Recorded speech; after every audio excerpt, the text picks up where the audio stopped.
She had the worst traumatic brain injury that you could ever have. It's a global traumatic brain injury. And so it affected, you know, her whole body system and her brain especially. That day, I don't think I could ever erase the memory of that happening. I was supposed to take my little sister to her basketball practice because she had a game that day. So I took my sister to practice, and I thought it was weird because my mom never really called me. Normally she's the type to, you know, make sure everything's set and everybody's where they need to be and stuff like that. And so I was getting really panicked. So I was calling her school. I was calling her phone, leaving her voicemail, stuff like that. And so I just got this really sunken feeling. And I was like, there's something wrong. And my dad called me and he's like, Eryn. And I was like, what? And he paused for a long time. And then his voice started to quiver. And so I was like, I'm gonna hear that my mom's dead or something. She was obviously struck by a drunk driver. We met up and we drove to Wichita, and we got to the hospital. We get in there and I automatically freeze. My whole body was I felt paralyzed because I couldn't do anything. And you know, she was hooked up to all these tubes. Every part of her body was swollen. I just was like, that's not my mom, you know?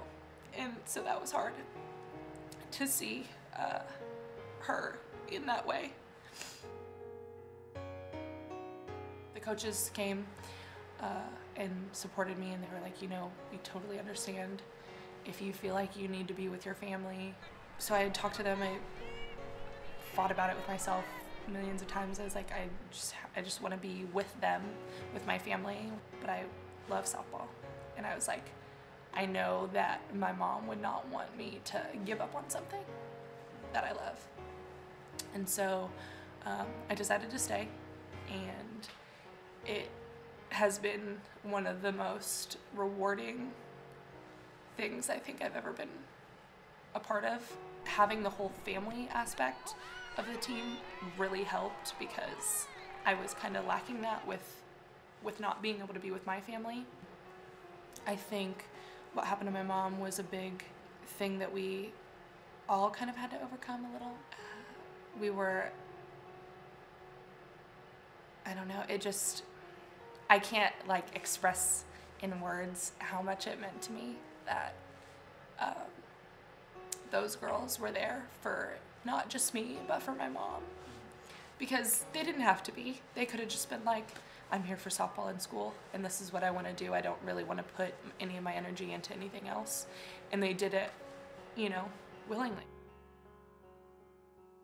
I had gone to see her, you know, I'd done some therapies and played games with her and stuff like that. She would call me on my grandma's phone and, you know, tell me I walked this many steps today, and I was just like, wow, this is so awesome. You walked 10 steps, that's a big thing, you know, because no one projected that she would ever, you know, walk again, maybe even, you know, be alive for as long as she has been. I was like, well, now that you're walking, you're just gonna have to walk me out on the field on senior night, you know.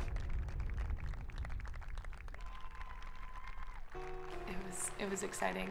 I was so proud of her. You know, it was a very powerful moment, and it was such a big accomplishment for her.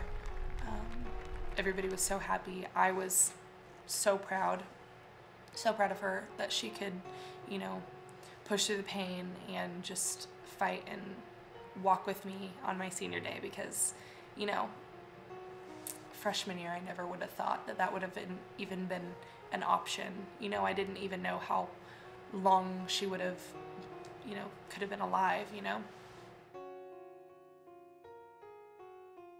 She was just literally the biggest fighter I've known, and I look up to her so much for that.